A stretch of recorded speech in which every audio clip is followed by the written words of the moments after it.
Now,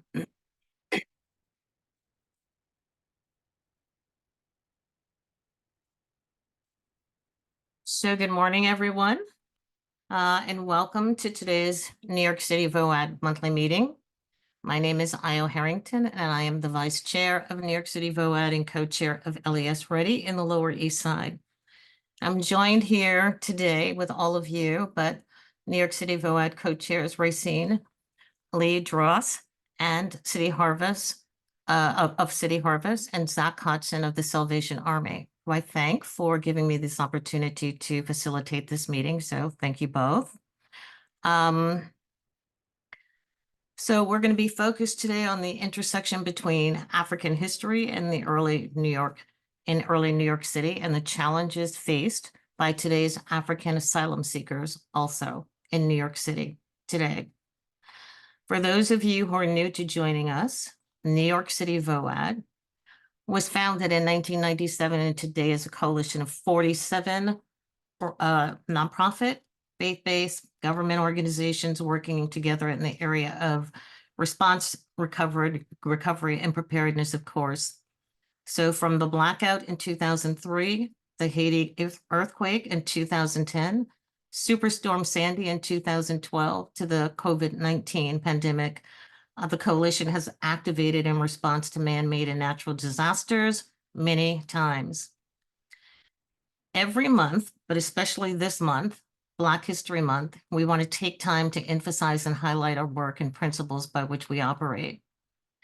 So in 2020, an emergency management coordinator testified before Congress, and he basically said that an overwhelming number of emergency managers in the United States are white, and that the profession, both in government and elsewhere, had to diversify to reverse decades of what we all know has been disaster response policies that have kind of shunned the minority communities and perpetuated racial discrimination across the country. That has not changed enough, but to this end, and doing our very small part to change this narrative, New York City VOAD has looked within our own organization, and we continue to look within our own organization, and especially following the murder of George Floyd and Black Lives Movement, created a Justice and Equity Committee to address this issue. It's really important to understand that our goal here is to ensure racial justice and equity in all phases of the overall disaster cycle. That's preparation, response, and recovery. And to build racial justice and equity first, looking within our own network structure, including aggressive pursuit to include organizations and leadership of color. And finally, a strong emphasis for our member organizations to do the same within their own organizations, their structures, their systems, and especially their hires. You can check out more about our membership, our committees, and all on our website, which we'll put in the chat. But before today's presentation, we also want to acknowledge that it's Black History Month. For some of us, that's very important. And we really hope that everyone has an opportunity to engage or go to one of the numerous events that are being held across New York City. So we want to share a bit about how it began and how almost 100 years later, one man's passionate pride of his race continues to impact on millions of people every single year, every month, and every single day. That man was Carter G. Woodson.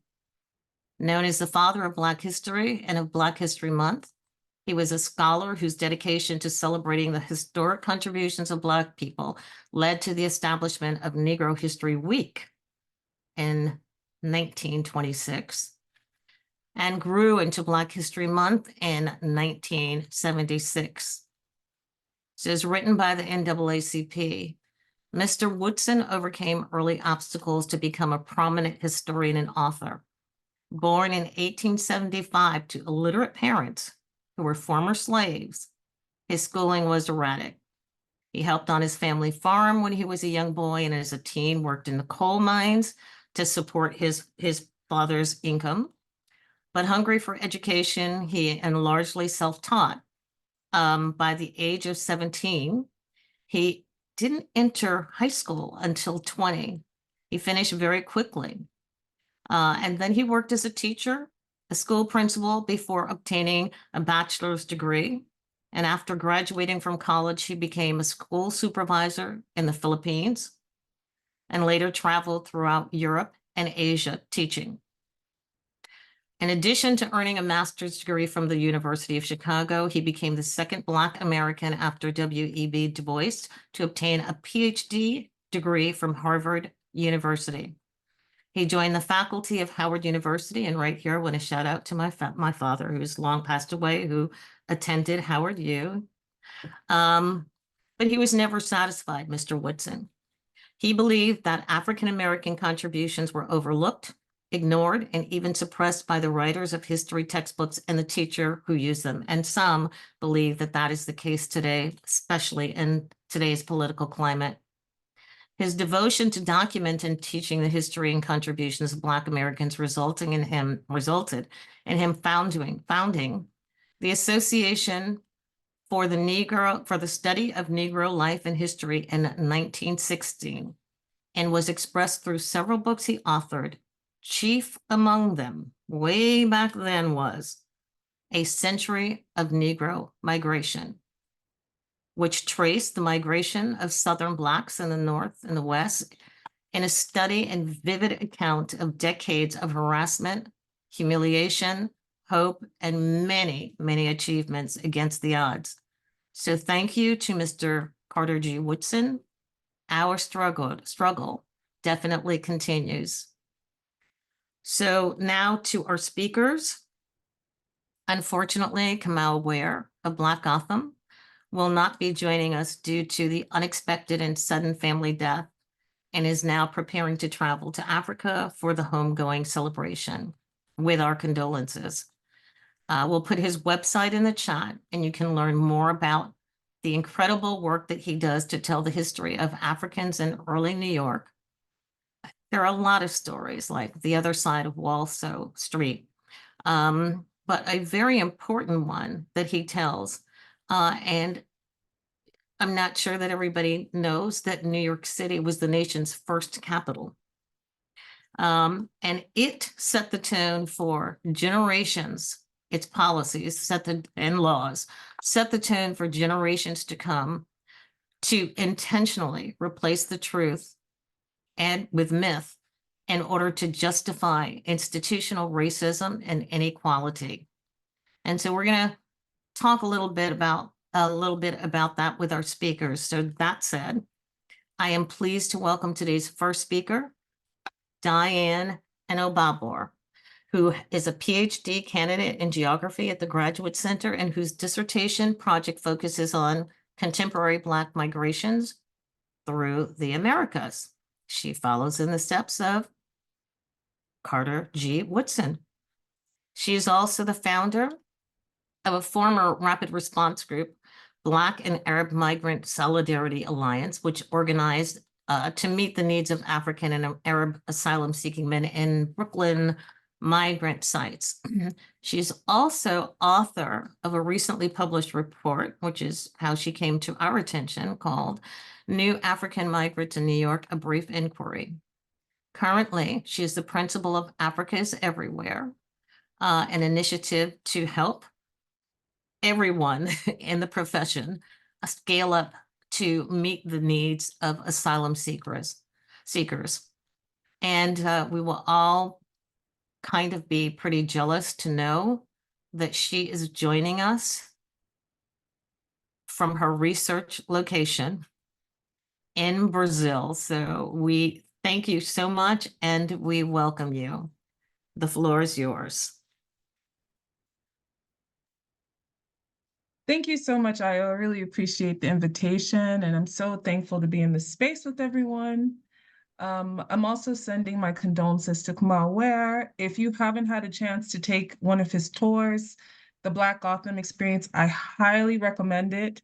not only do you get to actually have an embodied experience learning about Black New York, it's a space where you can actually think through some of hidden histories that affect us in our current day. I'm actually going to be talking about that today as I briefly touch on this new phenomenon that isn't so new, which is contemporary African migration to New York. So I have a PowerPoint. I know kind of how we feel about this. So I'm opening this up as a conversation. Please feel free to, ask questions in the chat. Stop me at any time. Just unmute your mic. And yeah, I'm so excited to share this with you all. So bear with me one moment as I get this PowerPoint going and I share my screen. Let's see here. Oops. Share screen. Screen shared. Right on. Okay. Let's see here. All right. So, as I said, we are discussing contemporary migration, African migration to New York. So, exploring the impact and challenges of our new neighbors. And again, I'm Diane Enobabor. I'm the principal and founder of Africa's Everywhere. We came together as an initiative to better educate folks on the new African asylum-seeking community in New York and across the United States. We're made up of academics, public policy scholars, community organizers, and I'm also a PhD candidate at CUNY in New York, public schools, in the Earth and Environmental Sciences program, which is also just kind of known as geography. I study migration, and I'm in Sao Paulo right now studying African migrants who are intending to come to the United States. So, like I said, this is all just one general conversation. So we're going to think through, I guess, or rather what I'm going to do is kind of ground and situate how we should best think about African migration to the Americas. And then I'm going to give a historical kind of narrative of African immigration to New York in particular, especially post-1965. Then I'm going to have us kind of think through the socioeconomic and cultural contributions that new African immigrants have played as they weave in the social fabric of New York. Then I'm going to speak about the real challenges and barriers that are existing in current time that doesn't really allow for us to best support African asylum seekers and their ability to be included or assimilated to New York and the United States at large. Then I'll kind of go over some of the community support that has happened and the organizations that have come together to best support these folks and what type of resources they need to be able to best continue their work. Okay. So like I said, the reason why Africa's Everywhere had to come together is because there is a blind sight in understanding the diversity of African asylum seekers in New York and the reasons to why they've come to New York. So generally, I know that the media has carried these narratives of, well, it's, they're coming from one place, Mauritania, if you're doing this work on the ground, and they're escaping slavery. And although this is an important and impertinent and very impertinent conversation for us to have, that's not the only explanation that really captures why we are seeing African migrants come to New York and the United States en masse. So many motivations for migration for everyone in the world coming to the United States.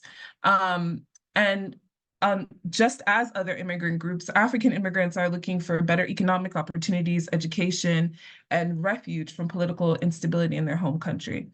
And I want to really hone in on that because as we recall how COVID-19 rocked our economy in the United States, imagine that times 1,000 in Africa and Latin America, which is why this has stimulated this type of migration en masse. And why we're seeing such a large wave is because of our policies during COVID-19 in the United States, including Title 42, which I don't know if you all recall, but the United States required for asylum seekers to wait in secondary countries like Mexico, Nicaragua, the Caribbean, until they could process their asylum-seeking papers and come to the US-Mexico border.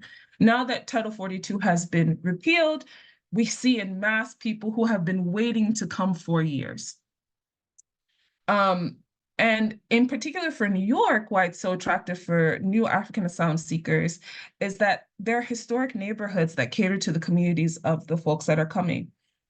We can talk about Little Senegal in Harlem. We can talk about the Ghanaian community in the Bronx or the Ghanaian community in the Bronx. We can talk about the Nigerian community in Brooklyn.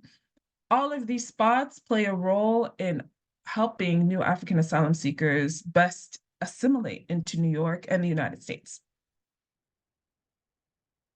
So I kind of want to ground us on African immigration to New York. So we cannot obscure the biggest fact, which is the first waves of African immigrants to this country were forcibly enslaved. They emancipated themselves and created African American or African free settlements in New York. So I know Kamal would have been able to speak best to this. And I know Ayo as well, but there were free African settlements in New York as early as the 1700s and continuing on. And these communities created the foundation to where Black immigrants coming from the South were better able to be received and assimilated into the United States.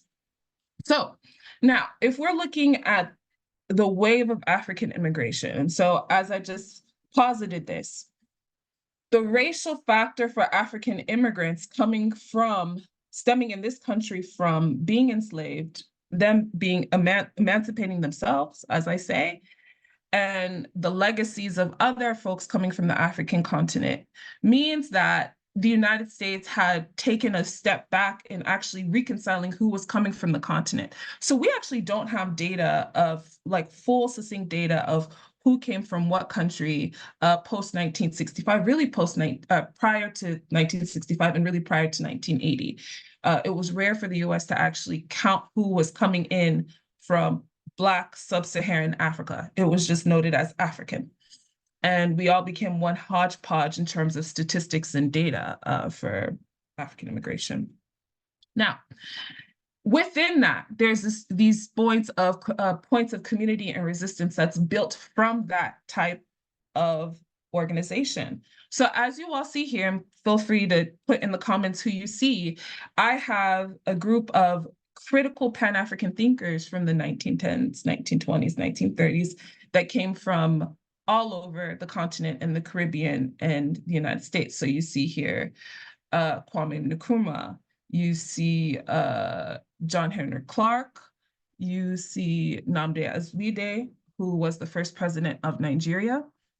All of these folks were educated at HBCUs. They came to the United States not to only sharpen their understanding of global Blackness, but a global Black politic that we now are still living in the remnants of their work, to be able to bridge and put connections together so we can best support ourselves as a community and best elevate ourselves as a mobile community, which is something really important I'll talk about toward the end of the presentation.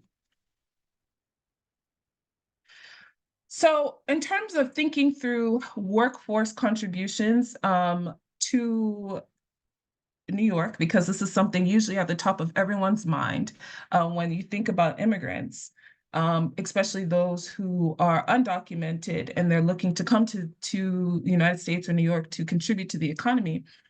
African immigrants have been able to enrich the workforce by promoting Pan-African business niches. So whether it's hair braiding, specific type of food, market commodities, these businesses are open to everyone of the Black diaspora, thus economically stimulating the Black diaspora within New York. And so I know that you all know about the African market in Harlem, but we can also think about these new African restaurants popping up all over Manhattan and Brooklyn that are owned by folks from all over the diaspora. We can talk about tourism. We can even talk about the academy and departments really dedicated to this Pan-African interest. All of this stimulates and grows the Black economy of New York. I also want to emphasize that African immigrants are usually in tune to new business and enterprise, which also contributes to the economic vitality of New York and the diversity of the economic opportunities of New York. And all of it contributes to Black cultural production. And so there's a phenomenal book by Professor Bukari Sawadogo. He is Senegalese and from Benin, I think, and both parents. And he does this, he did this incredible tour last summer, and I highly encourage you to read his book, and it's called Africans in Harlem, an Untold New York Story. He is able to map out that the inclusion and diversity of Black immigrants to Harlem in particular made Harlem what it was. And so just thinking through the artistic expressions of New York, all of the different Black diasporas contribute to what has made New York for the place of hip hop, salsa. Today we have Afro beats. Yesterday it was African jazz. And like I mentioned before, the culinary influences. New York is the one place in the country where you can assuredly find different African cuisines because of the diversity of Africans in the city. Now, so some of the challenges and barriers that we are seeing on the ground as community organizers and activists, and the means to best help new African migrants assimilate to New York come from language barriers and communication. So I want you all to take a second and really look at this map that I have here. If you see, this map is showing official state languages spoken in different regions of the continent, right? So we're looking at over 100 or so. And yet, the city of New York only has, I think, about 3 or 4 official African languages that the city has to provide official forms in or translate for. So you can imagine what type of legal and social service crisis we're in right now. We are unable to best communicate what resources already exist for our Black African newcomers, point blank, period. This causes so many hiccups in the system. So taking a step back, if you all remember the fact that I gave before, which is there was a wave of African immigrants who came, and really Caribbean too, all over the Black diaspora after 1965. The Naturalization Act of 1965 actually limited what type of migrants could come from the region. So, particularly from the continent, from 1965 to about 1985, 1990, the majority of folks that were coming from the continent were already of middle to upper middle class. They were coming for higher paid wages, for educational opportunities. Therefore, particularly in New York, there wasn't an infrastructure for social services developed for these migrants. There was no need. They were already supported by other institutions, like the academy that they came from, the job that sponsored them. Now, if we pivot a little bit and we think about history on the continent, so starting really from the late 80s up to like the Liberian Civil War, then we see a shift in the needs of new African migrants. They are no longer seen by the government as, needing of student visas and work visas, but now instead refugee status and all of those things that are entailed that come with that status, all of the social services that go with that. So, to that being said, in New York City, in the landscape of today, we do not have a large infrastructure to absorb African asylum seekers. These are folks who are leaving places of war, political strife. We have individualized stories as well, women being protected by domestic abuse acts. All of these folks are coming to preserve their life. It's not just a question of economics. We don't have the social services, though, to best support them at the moment. So here's Adama here, she'll speak later.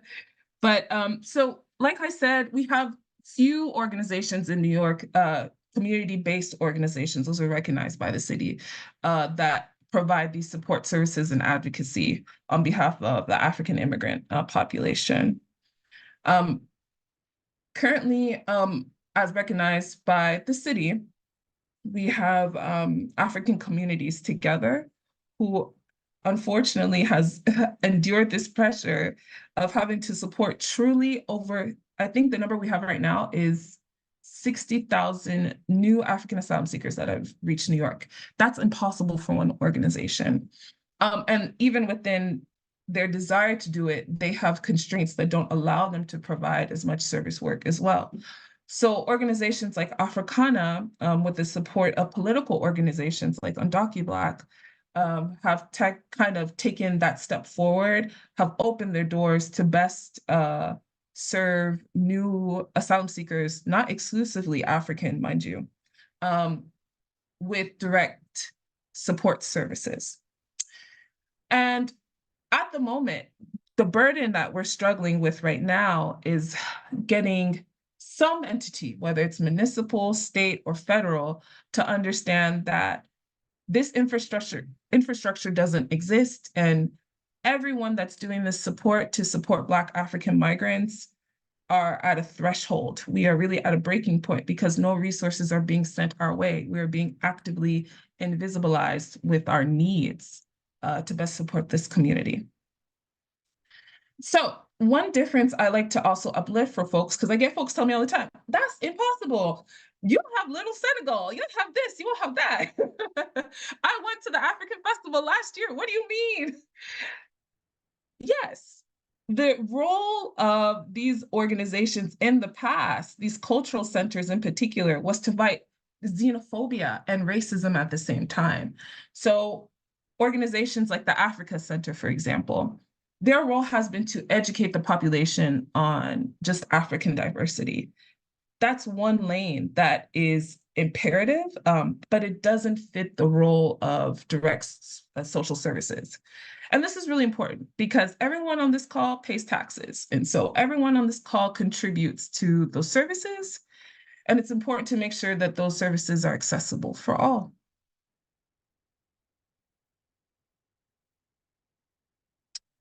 So as I said, there's just been such rich diversity and contribution as of recent. I mean, it's interesting because people sit with this new conception of thinking through African migration as a wave. And what I want people to really sit with is because we haven't, and when I say we, I need to speak clearly. It's because the dominant gaze has not actually sat with the diversity of African folks in the United States and in the diaspora. True, real lived stories of transnational Blackness, all mitigated through Pan-Africanism and the cultural and social economic results of that in New York, are invisibilized. Anecdotally, I share with Adama all the time, you are as African as you are from Harlem. It's your community too. And so when we hear these kinds of things of, they're the Africans and we're here, it just eliminates true real life stories that motivate people who have these identities to do the work. So I want to take a second and actually talk about what we see and what we don't see. So I'm actually going to stop share for a second. This is me doing my professor thing. I'm gonna stop share for a second, or pause share. Let me stop share. And in the chat, I want you all to take a second and maybe put in comments of who you all assume to be, or where do you assume folks are coming from when we talk about the migrant crisis to New York. I'll start. So I'll put Venezuela. I think Haitians are coming, Colombians. And I'm saying this via the media I'm receiving, news, things like that. Guatemala's one, correct? Yeah. Right. Right.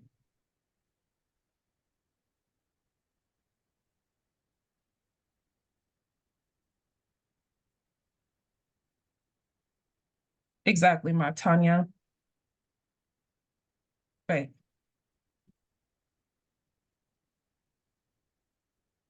Take about 1 more minute. Yep, correct. Honduras. Yep. Ivory Coast.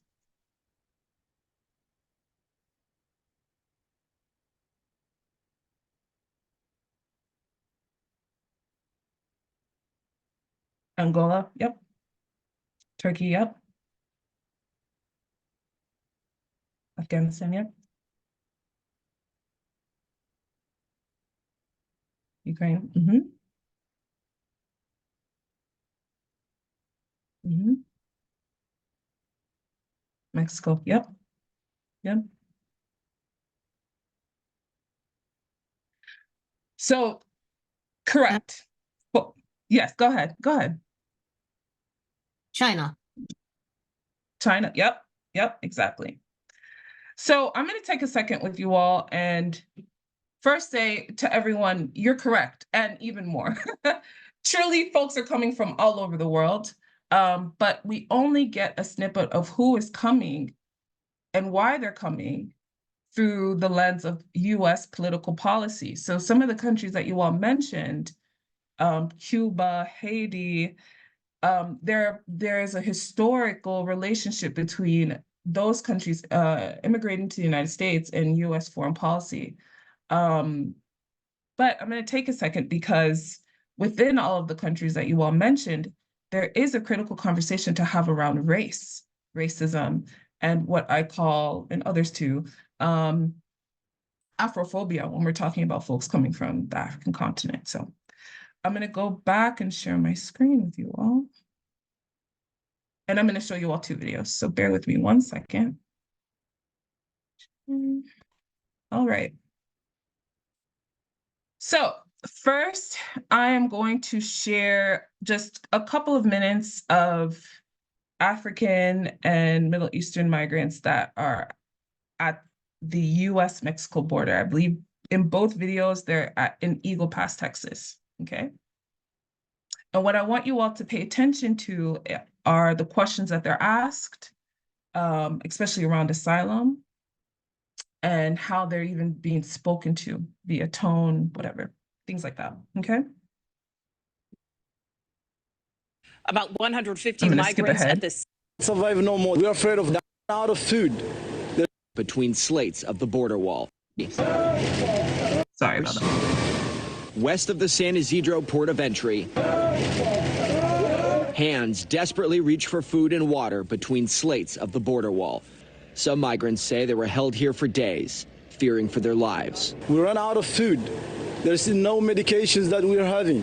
We cannot survive no more. We're afraid of dying. A woman breaking down in tears on the Mexican side. We will go and get some supplies for you. As volunteers and nearby neighbors provide some temporary relief. I feel like I'm putting a tiny grain of sand toward helping with what is an enormous problem and is unacceptable. Some migrants made the long journey from countries as far as Somalia, India, and Pakistan. I'm a young man who's looking for a bright future. I came to the free land to look for a life. I ran from my country because of the situations which are there. But former Border Patrol officials say they are stretched thin, running out of room at its stations in the San Diego sector. We're just overwhelmed. We have finite resources, finite amount of agents. We pull agents out of the field, leaving areas wide open. So the exercise here I want you all to sit with before I go on to the next video is the shots of the men behind cages. Think about the racial history of the United States as well. This amplification of the resources are finite. We don't have enough. Prove why you must be here.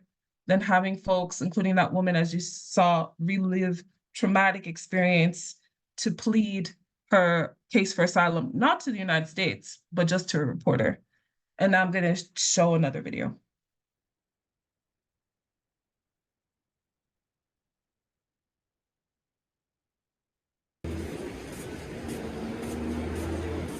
Can I ask you guys some questions? Yeah. Yeah. Yeah. Like, okay, so where are you from? It's like everybody here is from Russia. Are you guys from Russia? Yeah. Yes, and it's just you and your baby here? Yeah. Yeah? And then why did you leave? Why did you leave Russia? 1 month. Okay. How many days here on the bridge? 1 day. First day. First day. Did anybody in Mexico ask you for money? When like, oh, give me money. No. Okay. Okay.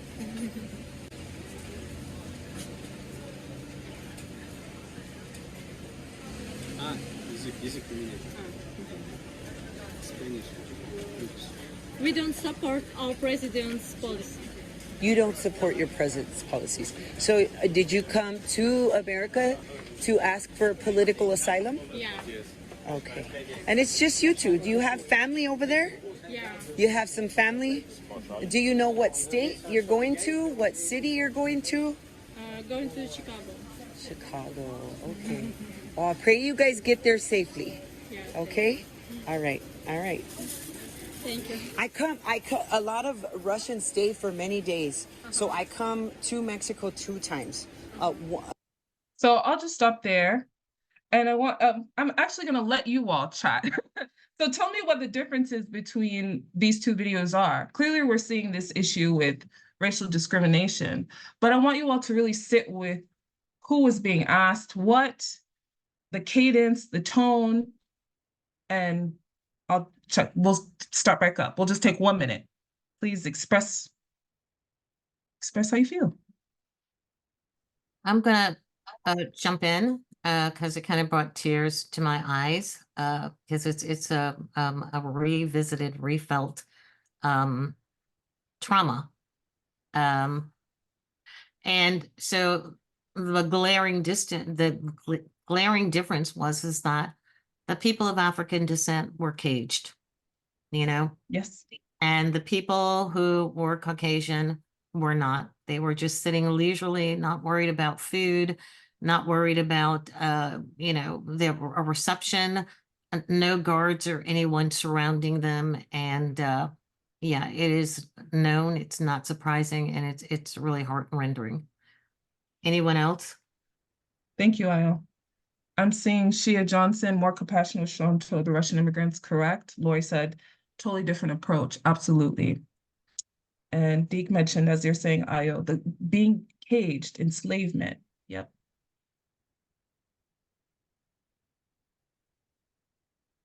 We'll take a minute, we don't have to rush this, but I think it's really important for us to sit with these differences. And it's important to understand that those differences, are not just at the Mexican border, but they are also here in New York. Racism Exactly. and this kind of treatment is not particular to geographic area. And we in this profession need to understand that and do all that we can to overcome it. Sometimes even intentionally, we may not understand what we're doing. So we're blessed to have you and Adama here today to point this out, to reinforce the need for change. I'll stop there. Absolutely. And what I'll just continue with for the sake of time. Yes, looks Switzerland. Yep, exactly. Exactly. For the sake of time, what I will mention is, as you noticed, the Russian family said they spent 1 day versus the Africans, folks coming from what Vijay Prashad calls the darker regions, saying that they haven't eaten for some days, some have been detained. Anma can give anecdote to Mauritanian asylum seekers that she's been supporting who have been detained for a year. And then when they get to New York, the treatment is different as well. So for those who were following some of the media, I know you all remember the spectacle of the African asylum seekers waiting in front of Roosevelt in August, right? That was supposed to create this jarring narrative of migrant invasion. But what I assure you of is that the population is not as great as other folks who are coming, and more so. So as folks mentioned, Chinese migrants are coming, Ukrainian and Russian migrants are continuing to come, Belarus as well. And we don't see them in these infrastructures because they have the social services already prepared for them, partially because of infrastructure set, given, like I said, around US foreign policy, but also just because they're white. And so the need to quickly assimilate one group over another group speaks to this racism that you're talking about, Ayo, in New York, but all over the country. So much so that statistically, African asylum seekers are overrepresented in respite centers. And so for a quick overview, and I'll send out a report that I did later in some email. I'll get support from everyone to do that. But the respite centers, as opposed to the shelters that everyone is familiar with, the ones at the hotels, are run under different offices. Respite centers are run under the Office for Emergency Management, and migrant hotels are run under Humanitarian Rescue Relief Centers under DHS. The respite centers are overrepresented by African men, particularly West African men, ages 25 to 40. And when I say overrepresented, I mean like at 60 or 70% at the time that I took count. And I argued that these places run as liminal prisons. Why? Because there's no case management. They get there, they're told to sleep on cots, they're given food that doesn't fall in with religious beliefs. In prison, you get food that falls in with religious belief. And although they're very grateful for these things, we really have to sit with the parallels of mass industrial and prison industrial complex in the United States, mass incarceration, immigrant detention, and now the spectacle of African asylum seekers in New York. And there's also something to be said about the Elizabeth Detention Center in New Jersey, which folks organized from multi-coalition groups came together to close, has been reopened. We're also 6 months into this so-called wave of asylum seekers coming from the continent into the United States. And I think the average is around like 15 to 20% have been able to file their claim for asylum, meaning that in 6 more months, they'll be ineligible and they'll be rendered undocumented and subjected to detention. So these are the connections that we can tie between their inability to assimilate and historical structural racisms in the United States that have also affected Black mobility in this country. Okay. So let me see here. Sorry. Okay, I think we're going to, I'm going to let you wrap it up, and I think we're going to go to Adama as soon as you can do that. Yep, we have one more slide, one more thing. Perfect. Let's see here. So can everyone see my screen? Oops. No, not yet. Oh, okay, let me go back. I had too many buttons. Okay, 1 second.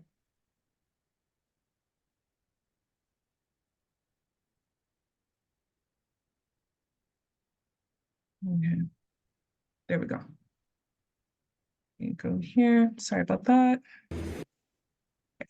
So as I was saying, because there hasn't been enough research done on these intricacies between racism and xenophobia, Afrophobia, we really do not have enough research done on the lived experiences of African migrants in the United States, those crossing the US-Mexico border. So I always tell folks to get themselves educated, start at migrationpolicy.org. There are great reports written there.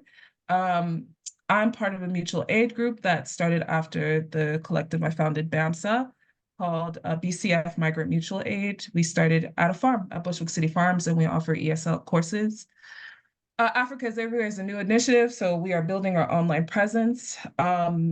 Feel free to email me as africaseverywhere@gmail.com. We will be doing a year program to best help all nonprofits, really, and scholars come to conversation to best help these organizations scale up and assist African asylum seekers.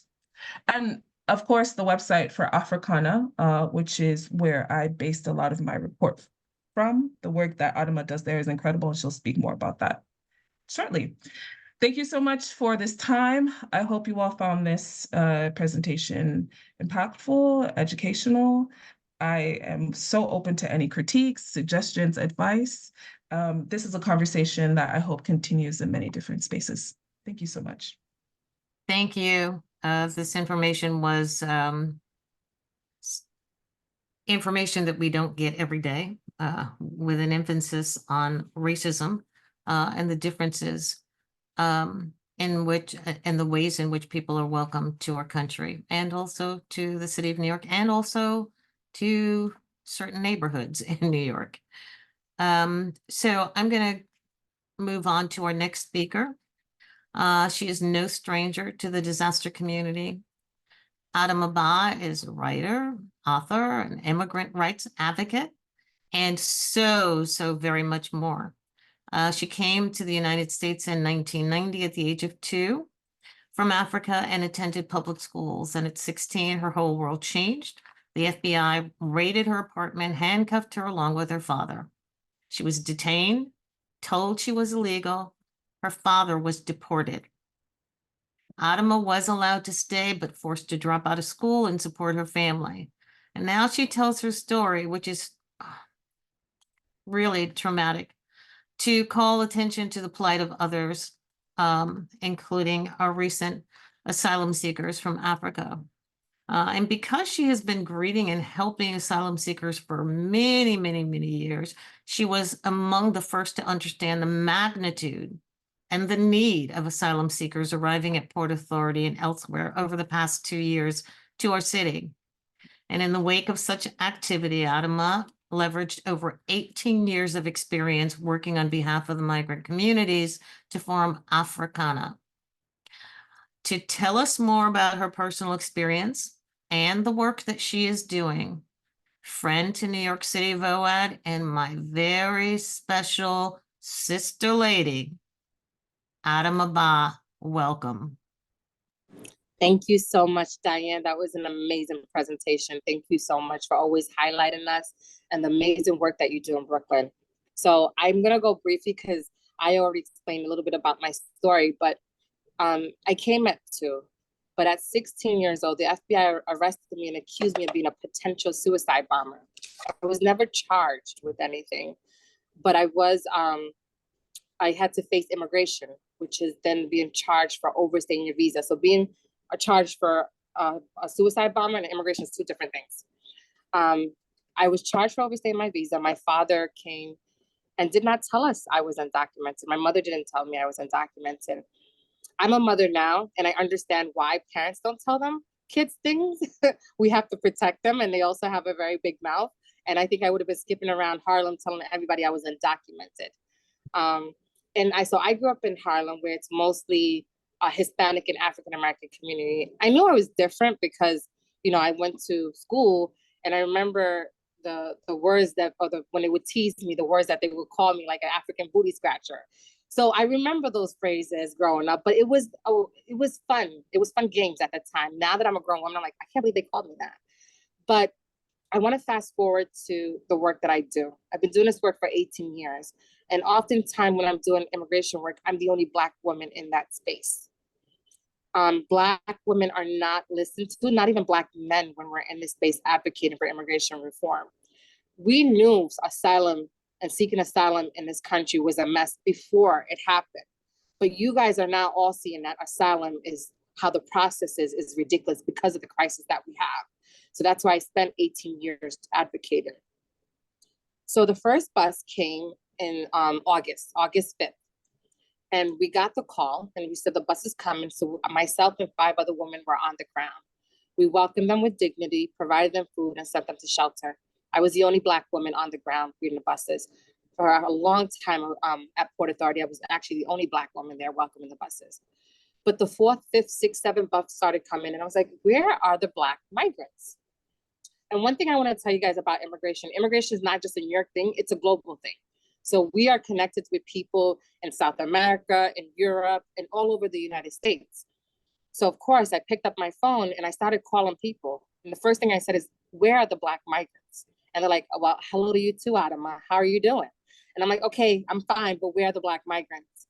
So DC was telling me, because DC also received buses. They're like, we were getting them in the beginning. We don't know what happened. And I'm like, you guys didn't question where the Black migrants went?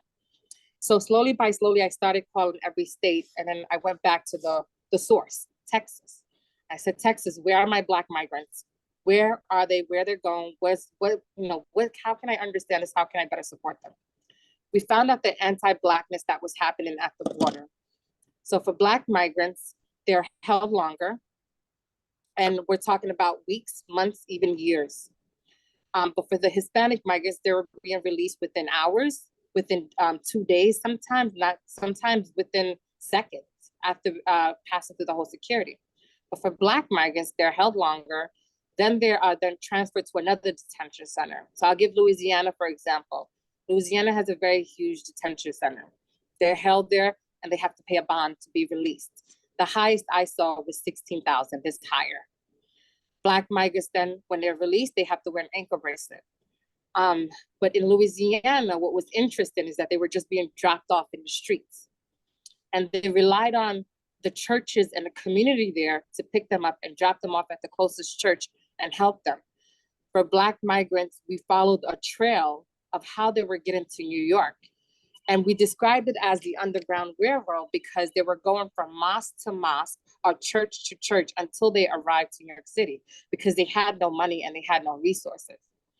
Black migrants were very careful about the states that we were going to because of the anti-Blackness. If they went to a certain state and it was only white folks, they were like, okay, I gotta go to New York. So I connected with all those orgs, and one of them being ABISA. ABISA is the organization that pays for their bail. They are with them and Haitian Bridge Alliance, they created the Black Bail Fund. I reconnected with Undaki Black. Undaki Black is an organization that advocates on a federal level. And I did their fellowship back in 2016. And it was my first time being introduced to Black advocates doing immigration work. And it opened my eyes to a whole different world. And then I also connected with Haitian Bridge Alliance. Haitian Bridge Alliance is the only organization that's at the border doing Black or supporting Black migrants. Only one. Even in California, they're the only one. And it's sad to say that. But what we realize is that Black migrants are coming to New York City through airplane, buses, and other ports of entry. They did not access the state buses that Abbott was putting because of the anti-Blackness. So how the state buses work in Texas is that they have to leave at a certain time. So the bus fits 54 people. If you have 54 people that's getting on that bus coming to New York, it's leaving. It's not waiting. So for the Black migrants who are held longer, they don't get access to that bus. But the percentage from now to from the last bus was like 5 days ago. From now to August of last year, we have 1% of Black migrants on that. The reason why I keep saying Black migrants, because I don't want you to think I'm just talking about Africans. We're talking about Haitians. We're talking about Jamaicans. We're talking about anyone who identifies as Black. Because when we start advocating, they're like, oh, you're just talking about the Africans. No, I'm talking about anyone that has my skin color or anyone who says I am Black. Now, for Black migrants, when they get to New York, they are not going to shelter immediately. They are going to mosques. Mosques have been bearing the burden of supporting migrants. Currently, right now, there's less now. There are 20 mosques housing Black migrants. The Black migrants can range from 400 and down, 200, 100. We just cleared out a mosque this weekend. We cleared out 187. We're clearing out all the youth. We're finding minors in a mosque all over the city because they don't have anywhere safe to go. So when the first wave of migrants back in, I think September, we sent them to DHS shelter. They were not ready for them. They did not understand. Even when we told the city there's thousands of Black migrants coming, they did not believe us. We said they're coming, you need language access, you need food, you need cultural competency. It's something that they were not ready for. And so when the first wave of Black migrants, which were Senegalese that went into the shelter system, it caused chaos because they didn't know what to do. And when I'm telling people they came to the southern border, they're like, they came from Texas? I said, yes, they came from Texas. And the next question is, how did they get there? So my advocacy shifted to, oh, you have to give Black migrant service to who are Black migrants. And that's why the partnership between Diane and I are so important because she has the data, she has the information, and I'm the advocate. Like, waving the data in your face and saying, look, Diane did this together. So this is what our needs are. But then I also want to highlight the gender, because they're mostly showing Black males, but there are thousands of Black women that are here. There are thousands of Black families that came.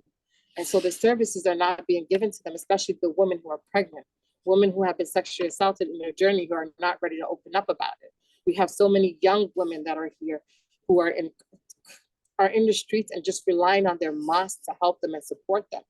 But then it comes to the cultural competency too, where they're asking for culturally sensitive products and they can't get that. The lotion that they're giving up dries up in their skin like evaporates in their skin like it's a hand sanitizer. We're over here giving them Vaseline. We're making sure the combs can brush through their hair. We're making sure the products that they can receive doesn't damage their hair, but improves their hair. It's the little things that we do for them that can help them. And even tampons. Their women were being offered tampons, but they wanted pads. So our work right now is really educating the people that are coming and showing that they're here and how we can support them. And I realized that telling you about them is not going to help if I can't back it up with data. And so we're presenting that more and having people come. I know Diane briefly touched on my office in Harlem. In Harlem, where we are, is mostly an African-American community. And when we first opened up, there was a lot of tension between us and the community because it was one or the other. But we have to understand, for Black Americans, historically, we have not gotten a lot of services. There's a lot of disparities in education and healthcare. And now you have a wave of Black migrants that are coming who they're not even ready for. So now we have to fight both sides. But what has changed in the community here with the African-American community and the Black migrants that are coming is that we're allowing them to talk to the Black migrants directly and saying, hey, these are the issues that they have. This is the concerns that they have. This is the narrative. One of the things that the residents tell me is like, I know Black people were coming, and that's just a narrative that we just changed for them, because they all thought that it was just Spanish people coming, because that's how they say it. I thought it was just Spanish people coming. And so we have changed the narrative, and so we allowed to do focus group.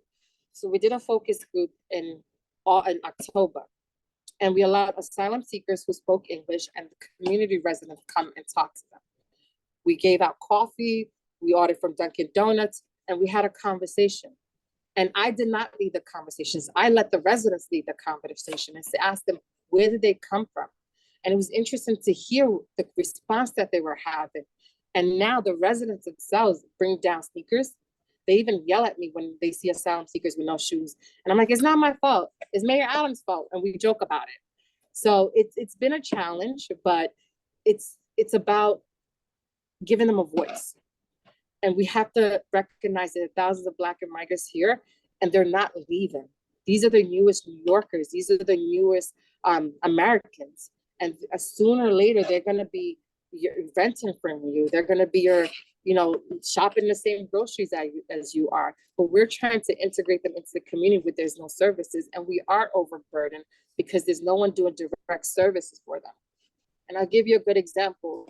A lot of organizations are like, refer them to us, we'll help them. And then we do, and they end up coming back to us because, for example, for mental health, they're referring them to organizations or hospitals that they historically sent a lot of Hispanic migrants to.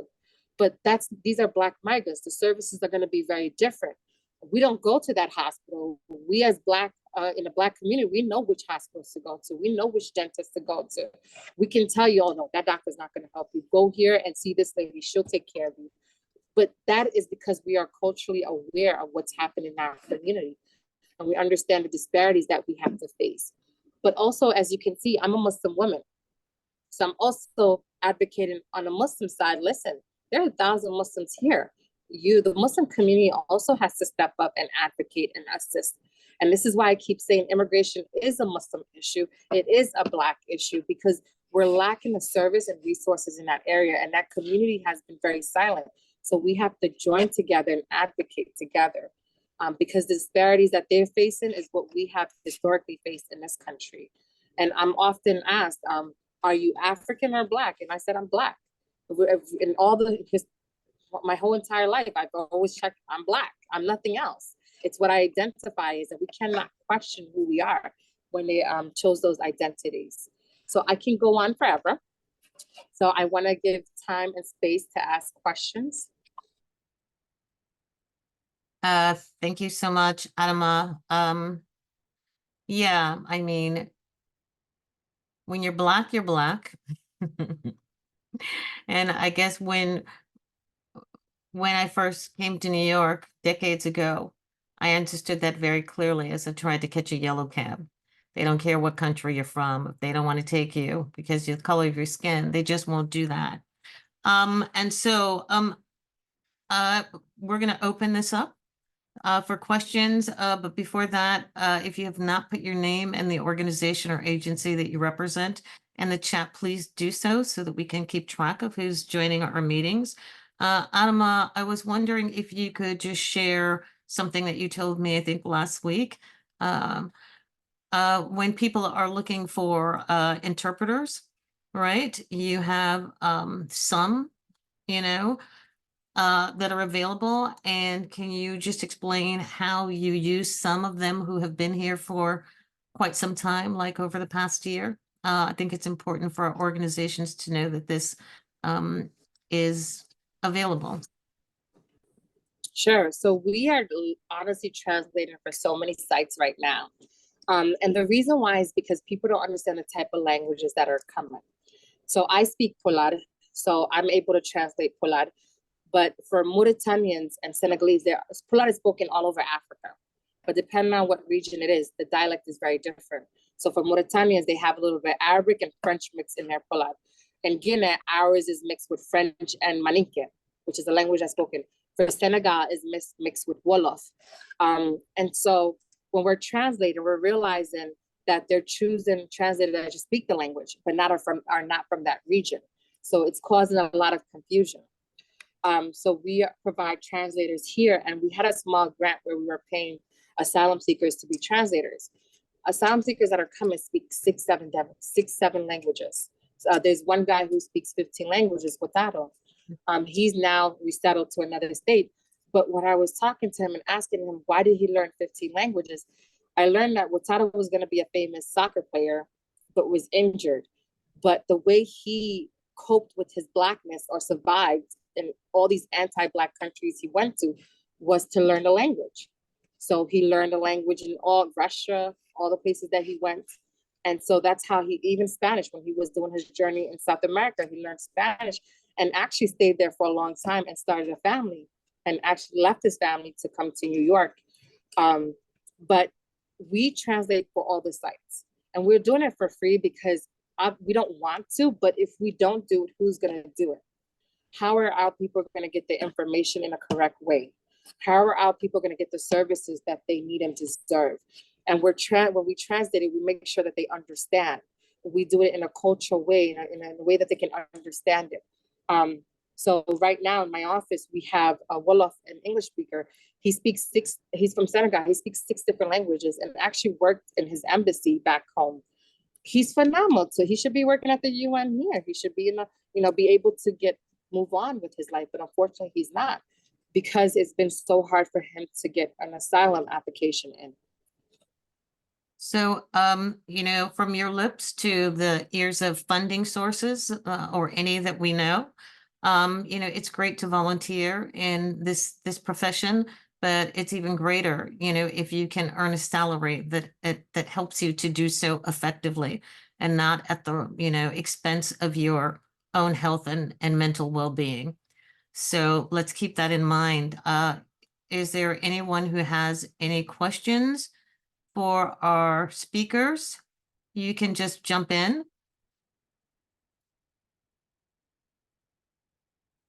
Is there anyone who wants to ask a question about their own experiences regarding the organization that they represent, who is working with asylum seekers, in particular this population? Any challenges that you might be facing, or any suggestions about resources that you know of? And I am hearing none. I have a question. Sure. Racine, go ahead. So one of the things that, so I work with City Harvest, and one of the things that we've been really working to support migrants is understanding the cultural needs as far as food. So I guess one of the issues that we're having is securing a halal vendor that can help us distribute halal meals. So do you have any contacts that you can possibly share so that we can probably approach them to see how we can get an additional source so that we can distribute? Racine, what about Met Council? They also do halal now and kosher. Right, they're part of it, but there is a high demand, and we're seeing it now in other agencies across the 5 boroughs. Gotcha. That's a very good question. We're also in the process. So a lot of the vendors are, when we talk about halal meals, they have really made it a South Asian and an Arab dishes. And we're Black migrants. And so we're trying to shift the narrative in not just being cultural halal, but to meet our needs, our community needs. So we actually have a meeting with the Interfaith tomorrow to talk about it, but I can connect with a few vendors that we know. But the conversation is, how do we get African restaurants to be vendors? Because there's a disparity, there's a clear disparity. How do we get, there are halal soul food spots. How can we get those food as vendors into our communities to service our communities? So, when you're doing this work, you realize a lot of disparities that are happening. And I thought everyone could just get a vendor's license, but I'm realizing the difficulty, and there's vendor advocates. And so, yes, I can share the ones that we know about that already have those vendors, but I can get back to you more after tomorrow's meeting with the Interfaith Center. Thank you for that. And then I guess my other question is, so with City Harvest, we have a network of agencies, which are like soup kitchens and pantries that we work with. But just like any other nonprofit, we have very tight budgets, and we're limited on, what we can do within a given fiscal year. So I get a lot of inquiries about like, hey, how can we get food? How can we get food? So is there a way that, or a service where we can pair, if we can't bring in someone into our network, that we can refer them elsewhere so that they can get some support? Because I know in the Bronx specifically, there's a few members that I know that are part of the mosque that are providing meals out of their own pocket, and it's not sustainable. So if there's any support, I would love to hear from you about that. We run a food pantry in the Bronx too. We get our food from Hunts Point's Market. And so what we have done is give out the foods to the mosque so that they can cook. There have been a lot of volunteers that have been up to cook. We actually have an empty kitchen here that a restaurant that just left, and we're trying to do workforce training to educate I'll give you an example. This weekend, we had asylum seekers that were volunteering, and they put the food on the floor, but they did not know that we have food regulations here. And I'm like, this is not the African market. And so we joked about it. But, just having that training, that volunteer, because they really can't do anything. So I think if your organization can use volunteers, definitely have asylum seekers come volunteer. The mosque are really cooking the food that we give. So if you give them onions, they would love that. Ramadan is coming up, and that's part of the meeting next week, tomorrow, is to talk about how we can utilize the food pantries that are giving out food to give to these mosques so that they can cook it, and it'll last more longer. But I can get back to you tomorrow. Thank you so much. Are there any other questions? Adama, can you speak a little bit about what is going to happen, or what has been happening with asylum seekers who have been welcomed to the various mosques in the Bronx, who now are, very reluctantly telling them that they have to leave because they have to prepare for this most important celebration of Ramadan? Sure. So the mosque, like I said, there's 20 mosques that are housing. There are only 4 that are public. And the reason why there are only 4, because they don't want to get shut down from the fire department. Imam Nas has actually had the fire department visit him several times. He's in the Bronx, and he's the first imam to actually receive asylum seekers. But he's facing a lot. But Ramadan is coming up, and the mosques are not getting funded because they have hundreds of men living in the mosque, and they need worshipers to come back to pray. And the worshipers are the ones who give donations. And then they also have to do repairs because they had 100, 600 men in the mosque. They have to do a lot of plumbing repairs, bathroom repairs, because as they prepare for Ramadan, where we're fasting from sunrise to sunset, they need the space. So all the men have been taken to St. Bridget's to register for shelter. And for the ones that are minors, we have sent them to ACS or to whatever other agency that needs to be. But the challenge is I don't think we're ready for them. It's still the city services for Black migrants is lacking a lot. And I don't know when or how we're gonna address this, but I think on my side and Diane's side, we can continue to show the data and need for it and do the direct services, but it's not fair for us to bear that burden. But there needs to be funding for organizations that are doing the work or support on the ground for us, because these men eventually have to be at respite sites or at, I think there's only a certain number of beds. So a lot of them are gonna be in the streets again. So it's just trying to figure out how can we support this wave for the next 30 days until Ramadan ends. Because the mosque are willing to have them come back. It's just that for this 30 days, they cannot. Thank you. If there are no more questions, we're going to wrap up a little early, but I'm going to turn it over to Zach to make a few announcements. New York City VOAD co-chair, and want to thank you, Diane and Adama, for presenting to us today all of this very useful, although quite unfortunate information about how some of our newest arrivals are being treated. Obviously, there is no real easy welcome for any asylum seeker that does not have family coming to the city. And the city is having a difficult time providing funding and resources for those who come. But it is important to understand that racism is alive and well. Sometimes it is unconscious, sometimes it is covert, sometimes it is overt. And it definitely is showing its face as it relates to people of African descent coming to this city in so many ways. And we need to do all that we can to change this narrative. We've heard a few things. Funding is needed to support the organizations that exist, some of the mutual aid groups, something I had not even thought about. The issue of food. People are wanting to provide food.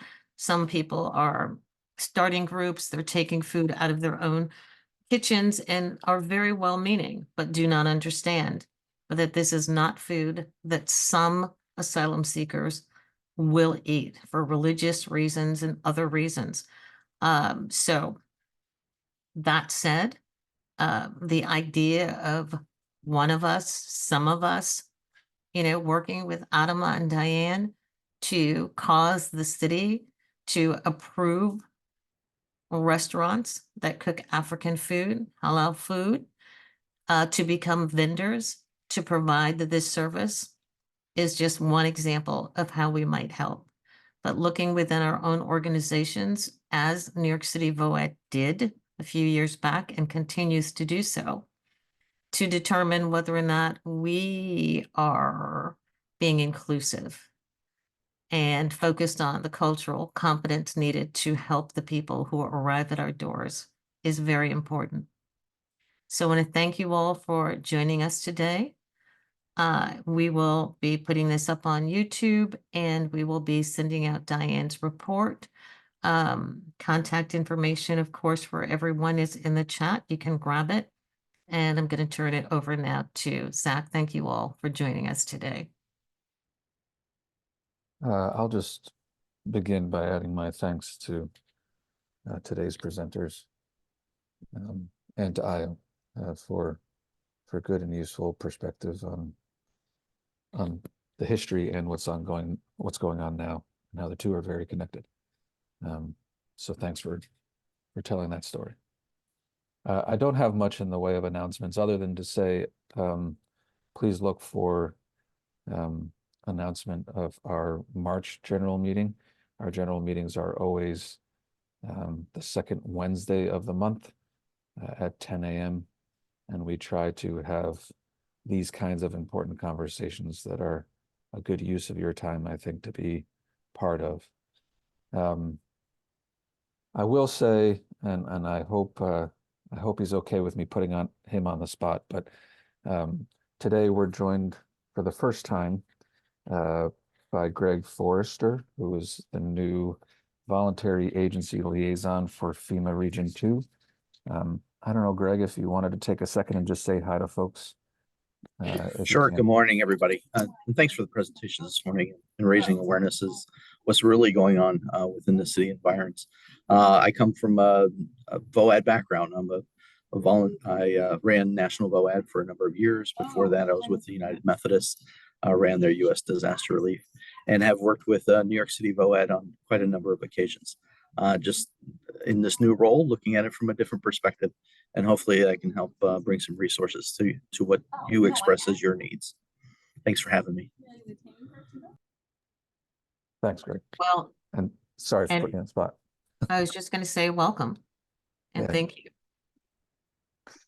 Yeah, so I think that's our conversation today. Thanks so much for joining us. Please do look for announcement for upcoming meetings, and please share those announcements with your networks. We understand that New York City VOAD doesn't know every person and in every network that these conversations would be important to. So please do spread the word when it comes. Thanks so much. Have a good day. Have a great day, everyone. Thank you.